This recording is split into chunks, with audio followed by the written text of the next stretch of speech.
Hello दोस्तों, तो आज हम स्टार्ट करते हैं हमारा नया topic retrogressive Metamorphosis of ascidian tadpole larva. ये हमारा हर्डमानिया की एक लार्वल स्टेज है।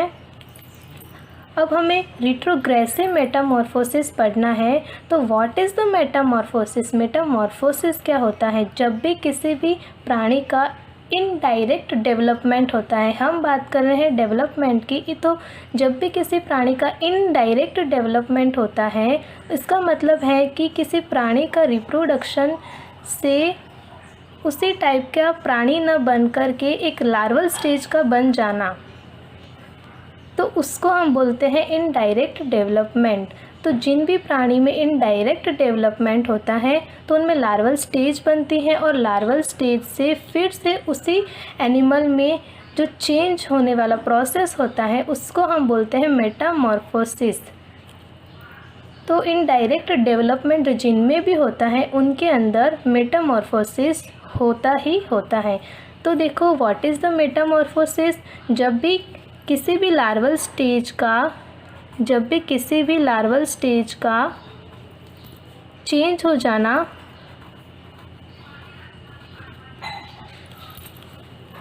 उसी प्राणी के एडल्ट में,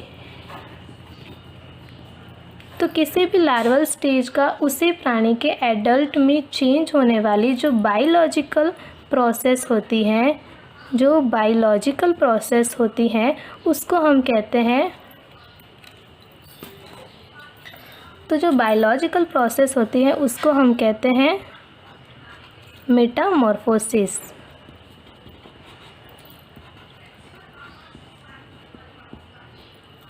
ठीक है। अब हमें एसिडियन टेडपोल लार्वा में रिट्रोग्रेसिव मेटामॉर्फोसिस की बात करनी है। तो जब भी किसी की लार्वल स्टेज में एडवांस टाइप के कैरेक्टर्स प्रेजेंट होते हैं, और जब उसको अपनी लार्वल स्टेज से एडल्ट में चेंज होने के लिए उन सभी एडवांस्ड कैरेक्टरों का डीजनरेट करना पड़ता है, उन सारे एडवांस जो कैरेक्टर होते हैं उन सबको ख़त्म करना पड़ता है अगर उसकी लार्वल स्टेज से एडल्ट में चेंज होने के लिए, तो ऐसे मेटामॉर्फोसिस को हम कहते हैं रिट्रोग्रेसिव मेटामॉर्फोसिस। तो एसिडियन टेडपोल लार्वा एक ऐसा लार्वा है जिसमें उसी प्राणी से भी एडवांस टाइप के कैरेक्टर्स प्रेजेंट होते हैं। तो एसिडियन टेडपोल लार्वा जो होता है वो अपने ही प्राणी एडल्ट फॉर्म हर्डमानिया से भी ज़्यादा एडवांस्ड कैरेक्टर प्रेजेंट होते हैं। तो हम किनको एडवांस्ड कैरेक्टर कहेंगे? तो इनको हर्डमानिया में, तो एसिडियन टेडपोल लार्वा में इसीलिए एडवांस्ड कैरेक्टर है क्योंकि इनमें नोटोकॉर्ड प्रेजेंट होती है और हर्डमानिया में नोटोकॉर्ड एब्सेंट होती है। इसीलिए हम हर्डमानिया को यूरोकॉर्डेटा फाइलम के अंदर रखते हैं, क्योंकि इनमें नोटोकॉर्ड जो होती हैं वो एब्सेंट होती हैं, केवल इसकी लार्वल स्टेज में नोटोकॉर्ड प्रेजेंट होती है। तो अगर हम बात करें रिट्रोग्रेसिव मेटामॉर्फोसिस की, तो ये भी टू टाइप रिट्रोग्रेसिव मेटामॉर्फोसिस होने के लिए टू टाइप के इनकी बॉडी में चेंजेस होते हैं। तो ये टू टाइप के कौन से चेंजेस हैं? इनमें ना टू टाइप के चेंजेस होते हैं।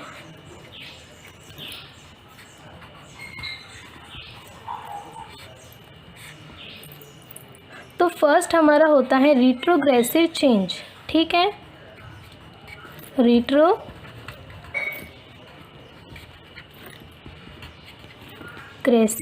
चेंज। और सेकंड होता है प्रोग्रेसिव चेंज।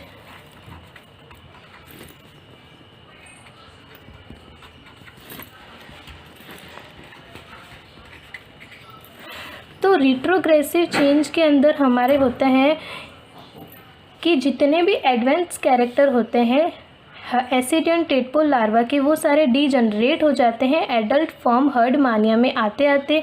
और प्रोग्रेसिव चेंज का मतलब होता है कि जितने भी इस लार्वल स्टेज के अंदर कैरेक्टर हैं, जितने भी कुछ कैरेक्टर्स जो होते हैं लार्वल स्टेज के अंदर वो डीजनरेट ना हो करके और ज़्यादा डेवलपमेंट करते हैं, तो उनको हम बोलते हैं प्रोग्रेसिव चेंज होना।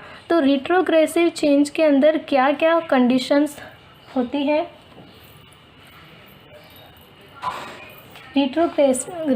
रिट्रोग्रेसिव चेंज के अंदर तो कंडीशन नंबर 1 हम पढ़ रहे रिट्रोग्रेसिव चेंज किसमें?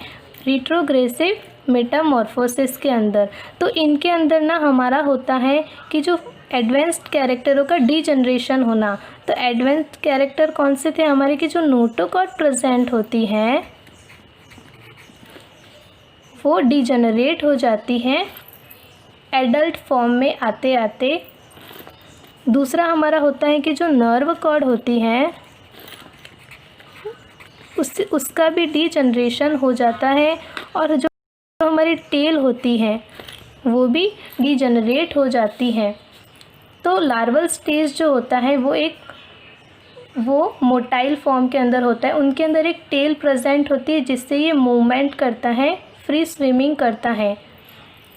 जब ये अंडे से बाहर निकलता है हमारा लार्वा, एसिडियन टेडपोल लार्वा, तो ये 3 से 4 घंटे एक्टिव होकर के एक्टिव फॉर्म में आकर के फोटो पॉजिटिव स्विमिंग करता है, फ्री स्विमिंग करता है।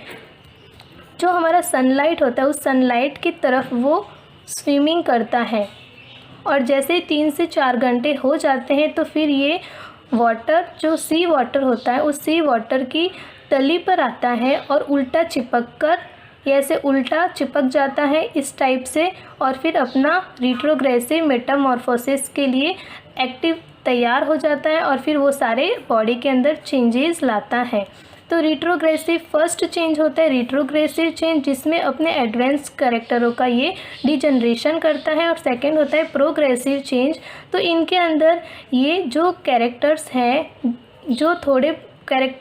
जो भी कैरेक्टर्स हैं वो थोड़े और डेवलपमेंट करते हैं। कुछ कैरेक्टर्स जो है वो डीजनरेट ना हो करके थोड़े और डेवलपमेंट करते हैं। तो ये होता है प्रोग्रेसिव चेंज। तो हम रिट्रोग्रेसिव चेंज के अंदर पढ़ रहे हैं कि ये अपने advanced character notochord, nerve cord और टेल इन सब का डीजनरेशन कर देता है। ये हमारा हर्डमानिया है, तो इनके अंदर ये notochord, nerve cord, tail absent होती हैं, ये नहीं होती हैं। और हमारा आता है कि इनमें जो सेंसरी वेसिकल होती हैं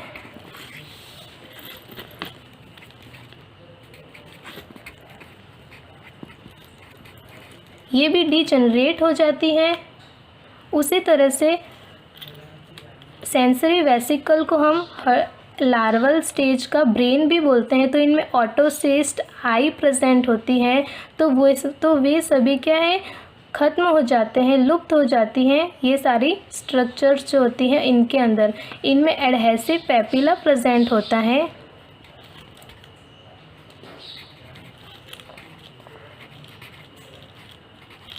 इनमें एडहेसिव पैपिला प्रेजेंट होते हैं। ये हमारे पैपिला है जिसके थ्रू ये सी वाटर की तली में चिपक जाता है नीचे की ओर, और फिर चिपकने के बाद इन तीनों का डीजनरेशन कर देता है। ये भी स्ट्रक्चर लुप्त हो जाती है।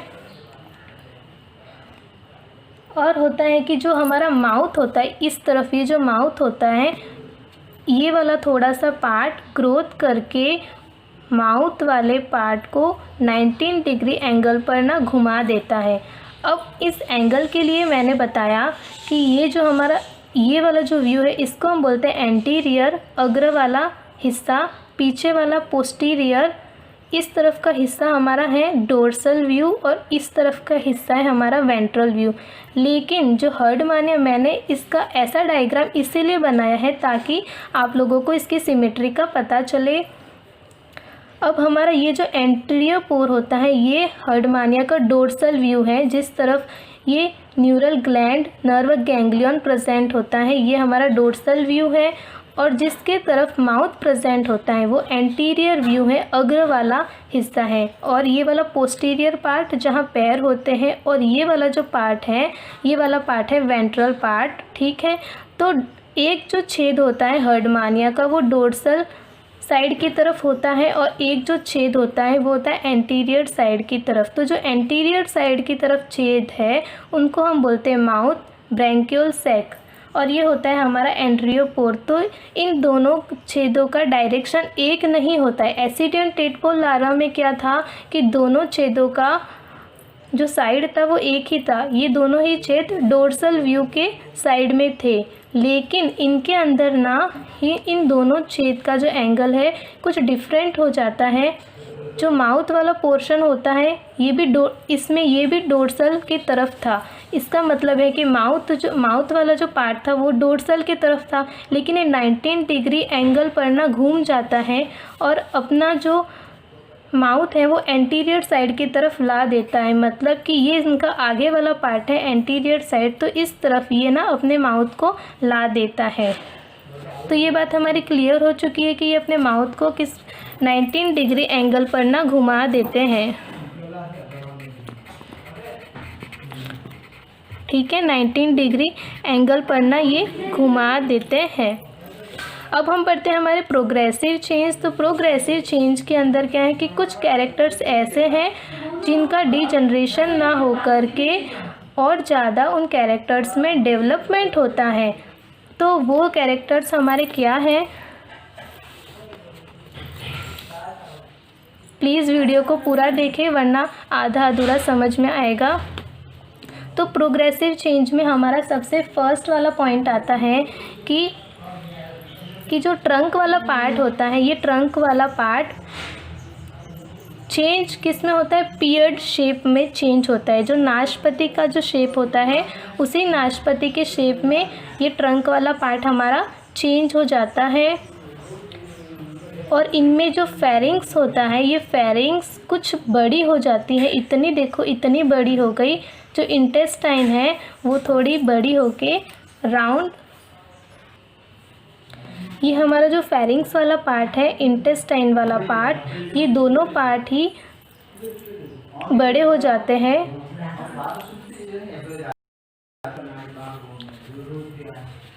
इसी के साथ हमारा स्टोमक भी अपने साइज़ में ग्रोथ कर देता है। अब हम बात करते हैं मेसेनकाइमा सेल्स। तो जो लार्वल स्टेज में सेल्स होती है मेसेनकाइमा, ये एडल्ट फॉर्म के अंदर और ज़्यादा डेवलपमेंट हो जाती है और गोनाड्स में चेंज हो जाती हैं। तो यहाँ पे ये हमारे गोनाड्स जो होते हैं ये इन्हीं सेल्स का मॉडिफिकेशन होता है, चेंज रूप होता है। और जो हमारी एंट्रियल कैविटी जो होती है वो कुछ बड़ी हो जाती है, इतनी बड़ी हो जाती है हमारी एंट्रियल कैविटी। फेरिंग्स के अंदर ना ब्लड वेसल्स विकसित हो जाते हैं और एक अच्छे से वेल डेवलपमेंट सर्कुलरी सिस्टम जो होता है वो स्टार्ट हो जाता है इस हर्डमानिया के अंदर। यहाँ पे जो हार्ट था, इनके अंदर ना पेरिकॉर्डियम जो होता है वो भी प्रेजेंट हो जाता है। लार्वल की जो विसेरल गैंग्लियन होती हैं वो गैंग्लियन हमारे हर्डमानिया में न्यूरल ग्लैंड और नर्व गैंग्लियन में चेंज हो जाती है, मॉडिफिकेशन कर देती है और ज़्यादा डेवलपमेंट हो जाती है। और इसी के साथ हमारा हर्डमानिया सेसाइल फॉर्म के अंदर आ जाता है। ये कहीं भी मोटाइल, ये कहीं भी मूवमेंट नहीं कर सकता, ये सेसाइल रहता है। ये ना किसी भी आधार से चिपके रहता है और वहीं पर अपना पूरा लाइफ सर्वाइव करने के लिए अपने कुछ कंडीशंस को अप्लाई करता रहता है।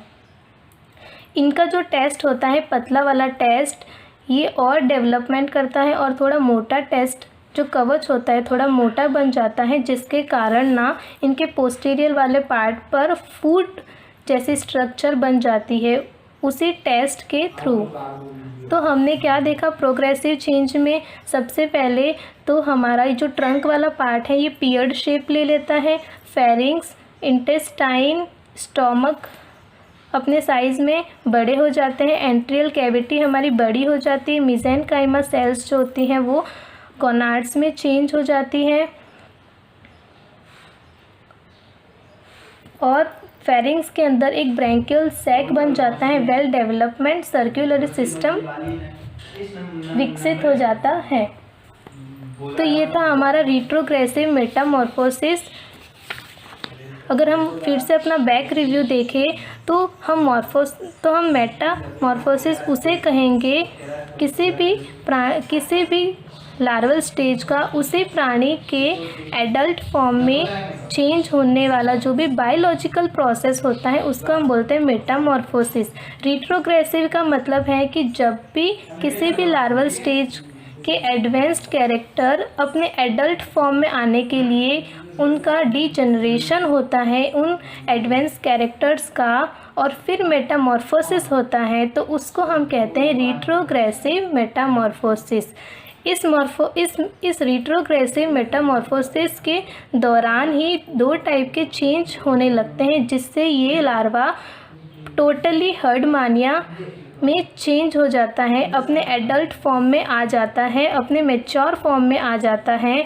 तो टोटली 2 टाइप के चेंज इनके बॉडी में होते हैं, वो होते हैं रिट्रोग्रेसिव चेंज और प्रोग्रेसिव चेंज। तो इन दोनों के ही टॉपिक्स थे। इनमें advanced character notochord, nerve cord, tail, sensory vesicle, adhesive papilla, mouth जो 19 डिग्री के एंगल पर घूम जाता है, बाकी ये सारे कैरेक्टर्स का डीजनरेशन हो जाता है। और प्रोग्रेसिव चेंज के अंदर हमारी ट्रंक वाला जो पार्ट होता है वो पियर्ड शेप ले लेता है,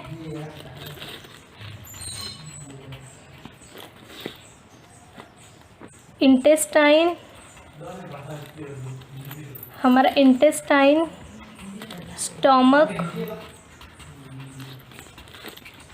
अपने साइज को बड़ा कर देते हैं। उसी तरीके से हमारा फेरिंग्स जो होता है ये भी अपने साइज को बढ़ा देता है और इनमें एक ब्रैंकियोल सैक बन जाता है। हमारी एट्रियल जो कैविटी होती है ये बनना स्टार्ट कर देती है और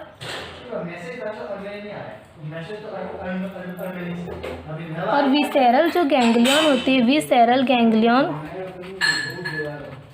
ये गैंग्लियन ना चेंज हो जाती है किसमें, न्यूरल ग्लैंड और नर्व गैंग्लियन के अंदर। और जो टेस्ट होता है हमारा ये कुछ मोटा हो जाता है और वस्क्युलरी टेस्ट में बदल जाता है और यही टेस्ट क्या कर देता है, फूट वाले पार्ट को बना देता है। तो ये होते हैं हमारे रिट्रोग्रेसिव चेंज और ये होते हैं प्रोग्रेसिव चेंज। आई होप आपको अच्छे से क्लियर हो चुका होगा। So thank you.